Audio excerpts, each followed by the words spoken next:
What if the devil has walked closer to you than you ever imagined? What if the figure that terrifies children at night is the same ancient enemy described in the Bible? Since the beginning of time, mankind has lived with fear of an invisible enemy. The Bible doesn't simply call him the devil. He is known by many names: Satan, the serpent, the dragon, the tempter, the accuser. Each name reveals a different side of the same dark being. The book of Genesis introduces him as the serpent in the Garden of Eden, cunning, deceptive, capable of twisting words to make humanity doubt God. Centuries later, the New Testament describes him as a roaring lion, seeking someone to devour. And in Revelation, he is painted as the great red dragon, leading entire nations into chaos. But beyond Scripture, the devil has been given countless faces in popular culture. Parents warn their children about the Coco, the Pio, or strange figures that hide in the dark. In Latin American towns, elders whisper about dark birds with glowing eyes circling rooftops at night, believed to be demons watching from above. Some call it superstition, others call it survival. What makes this so disturbing is not just the imagery, but the consistency of the fear. Across cultures, people describe the same phenomenon. When you walk alone in the night, you feel watched. You hear footsteps behind you, but no one is there. A shadow moves where light should not allow it. Some say this is coincidence. Others say it is the devil appearing in forms so simple, so ordinary, that we ignore his presence until it is too late. In the Bible, Satan is rarely described with horns or a pitchfork. Instead, he disguises himself. Paul wrote in 2 Corinthians 11:14, Satan himself masquerades as an angel of light. This means that the devil's most terrifying weapon is not how he looks, but how he hides. Imagine a voice in the silence of the night calling your name, a black figure at the corner of your vision, the sound of wings but no bird in sight. People claim these encounters are the devil's way of reminding humanity that he is never far. Even children's tales carry hidden warnings. The Coco, told to scare kids into obedience, might be nothing more than folklore. But what if behind the story there is a deeper truth? A universal recognition that something waits in the dark, feeding on fear, whispering lies into the minds of the weak? The devil is not a creature that can only be read in Scripture. He is a presence, a shadow, a voice that tempts, confuses, and destroys. And while few claim to have seen him face to face, millions claim to have felt him, especially in those terrifying moments when darkness seems alive. This is not just a story. This is a journey into the Bible's most mysterious enemy, and the countless shapes he takes when the world isn't watching. The Bible does not present the devil as a simple villain, but as a strategist. His greatest power is not brute force, it is deception. From the very beginning, his role has been to twist truth into lies, to make humanity doubt what is right, and to offer something tempting that always ends in destruction. In the book of Job, Satan is described as a wanderer, moving back and forth across the earth, observing, accusing, and waiting. He doesn't appear with horns or flames, but with questions. He challenged God by saying Job only served him because of blessings. This reveals the devil's first tactic, to plant doubt in the human heart. The New Testament calls him the father of lies. Every whisper that tempts someone to betray, to abandon faith, to give in to pride or lust, these are described as echoes of his voice. He rarely appears in full form because his power is greater when he remains unseen. But then there are testimonies. Across centuries, people have claimed to see him with their own eyes. Some describe a man dressed elegantly, his face too perfect, his eyes too piercing. Others describe a black shadow in the corner of a room, darker than the surrounding night. In rural towns, villagers tell of an animal with glowing red eyes that appears when someone is about to die. Was it a wild dog, an owl, or something more? Folklore and scripture often overlap. The Coco or Pio told to children may not be literal demons, but the idea behind them is terrifyingly biblical, a figure that watches, hunts, and waits for the weak, whether a child wandering too far, or a man stumbling home drunk in the night. These legends carry the same lesson as the Bible. Evil preys on the vulnerable. One chilling passage is in 1 Peter 5-8. Be sober, be vigilant, because your adversary, the devil, as a roaring lion walks about, seeking whom he may devour. This suggests the devil does not simply appear in one form, he adapts. To some, he is a whisper in the mind. To others, he is a shadow in the corner. To many, he may appear as something completely ordinary until it's too late. The Bible even warns that he can masquerade as something good. In moments of weakness, people have claimed to see visions of light, thinking they were angelic, yet those lights led them deeper into despair, confusion, and sin. If Satan can appear as an angel of light, then no one can be completely sure of what they're seeing. Consider the stories of people walking alone at night. Many report hearing footsteps behind them, but when they turn, no one is there. Others describe hearing their name whispered from the darkness. Some swear they'd seen an animal, like a bird or a dog, that disappears instantly as if it never existed. These encounters may sound like imagination, but what if they're glimpses of the devil's disguises? In modern times, the devil's actions may be even harder to detect. Instead of a shadow in the night, he works through ideologies, through leaders who speak with charisma but spread division, through systems that enslave rather than free. People who have encountered him claim the same thing, an overwhelming sense of fear and oppression, as though hope itself is being drained from the air. The devil does not need to show himself to prove his presence. His fingerprints are found in temptation, in despair, in unexplained terror. And while science may dismiss these accounts as psychological, the Bible insists they are real, a spiritual enemy walking among us. Every whisper in the night, every unexplained shadow, every terrifying tale from the past may point to the same truth. The devil is not locked in myth. He walks unseen, searching, waiting, disguising himself in the ordinary.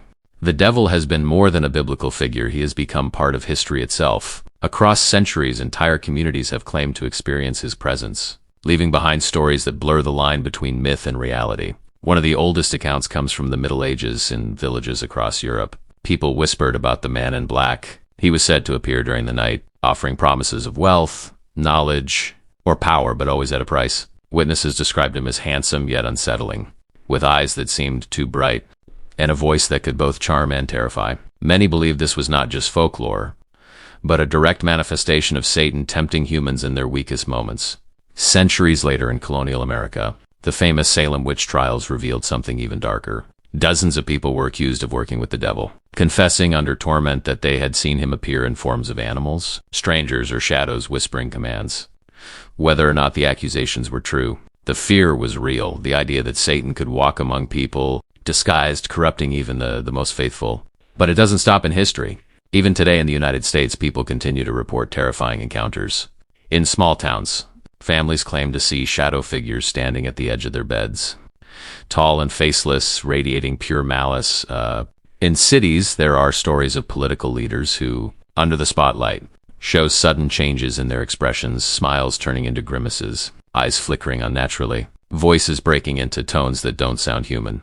Some whisper, could this be simple stress, or signs of something darker guiding them? One chilling theory is that the devil does not only appear as a figure in the dark, but also moves through influence, charismatic voices that inspire division, laws that encourage corruption, leaders who rise to power with promises of salvation but leave chaos behind. These moments echo biblical warnings, rulers who act not by their own will, but as instruments of a hidden enemy. Modern testimonies add fuel to this mystery. In rural areas, people swear they have seen creatures, with glowing red eyes watching them from the trees. Others describe animals transforming before their eyes, dogs turning into black figures, birds that vanish into smoke. Paranormal investigators often dismiss these stories as hallucinations or fear-driven imagination, but the consistency across time and culture suggests something else. The devil is not only feared because of what he is, but because of his endless disguises. For children, he might appear as the Coco or the dark bird that circles at night. For adults, he may show himself as opportunity, temptation, or even a charming figure that gains their trust. And for nations, he may take form in leaders whose words move millions, even as their actions bring destruction. In the Bible, Christ himself was tempted face to face by Satan in the desert. The devil offered him kingdoms, power, and glory. If even the Son of God was confronted by such offers, what about us? What about leaders, governments, and societies that are weaker, vulnerable, blinded by ambition? These theories leave one terrifying thought. Perhaps Satan no longer needs to appear as a dragon or horned monster. Perhaps his greatest trick is convincing humanity he is not there at all, while quietly guiding decisions, whispers, and fears behind the scenes. From medieval Europe to modern America, from shadows in the night to whispers in the White House, the devil's presence seems to adapt with every generation. The question is not whether he exists, but how far his influence reaches today. What if the devil is not a creature of the past, but an active presence right now? The Bible describes him not as a prisoner, but as a ruler, the prince of this world. If that is true, then his work is not ancient history. It is unfolding today in ways more terrifying than ever. Look around the modern world. Violence escalates without explanation. Families are broken by lies, addiction, and despair. Leaders rise with promises of unity, yet their words sow division. Technology, once created to connect, now isolates. The question must be asked, are these coincidences, or fingerprints of something darker shaping our world? The devil's strategies are ancient, but his methods evolve. In the Old Testament, he appeared as a serpent, deceptive, cunning. In the New Testament, as a tempter, offering glory for loyalty. Today, perhaps he doesn't appear in physical form, but in ideologies, in voices that persuade millions to embrace chaos disguised as freedom. Witnesses in the United States report strange patterns. Figures appearing at night in suburban neighborhood stall shadows with glowing eyes, disappearing when approached. Families whisper of children waking up screaming, describing a man with no face standing in the corner. In politics, citizens claim to see expressions change under the spotlight, eyes flickering, voices distorting, hands trembling as if unseen forces pull the strings. Skeptics laugh, but those who believe in Scripture recognize the warning. Satan masquerades as light, but his fruit is always darkness. The most chilling part is this. The devil doesn't need to frighten everyone with apparitions. He only needs to corrupt quietly to guide humanity into blindness. Each time people choose greed over compassion, pride over humility, hate over love, they unknowingly echo his rebellion. This is why Paul warned that our struggle is not against flesh and blood, but against principalities, powers, and rulers of the darkness of this world. Think about this. If Satan influenced kings and nations in biblical times, what would stop him from influencing presidents and governments today? If he spoke through serpents and false prophets, why wouldn't he whisper through microphones and screens? The terrifying possibility is not that he is coming, it is that he is already here, operating in silence, hidden in plain sight, and prophecy suggests his reign is temporary but fierce. The Bible warns of a time when deception will be so strong that even the faithful may be misled. False saviors will rise. Signs will appear in the sky. Nations will crumble in a single day. And the devil, desperate and furious, will unleash his final fury before his ultimate defeat. If the devil is already among us, hiding in shadows, influencing leaders, whispering in the night, then perhaps we're not waiting for the final battle at all. Perhaps it has already begun. The devil is not a figure locked in the pages of ancient scripture. From the serpent in Eden to the dragon in Revelation, from medieval whispers to modern sightings, he remains a constant shadow, always adapting, always deceiving. We have seen how the Bible portrays him, not with horns and fire, but with masks and lies. He is a serpent, a roaring lion, an angel of light. He is the voice that tempts in silence, the shadow at the corner of vision, the influence behind leaders who seem larger than life. History, folklore, and modern testimony all echo the same truth. Evil walks among us, hidden in plain sight. Today, his presence may not be as obvious as a figure in red with a pitchfork. Instead, it is more terrifying, a whisper in the mind, a face on a screen, a hand that guides decisions behind closed doors. In the United States and across the world, countless stories claim the devil's influence is alive, appearing in politics, in families and dark streets where shadows don't behave as they should.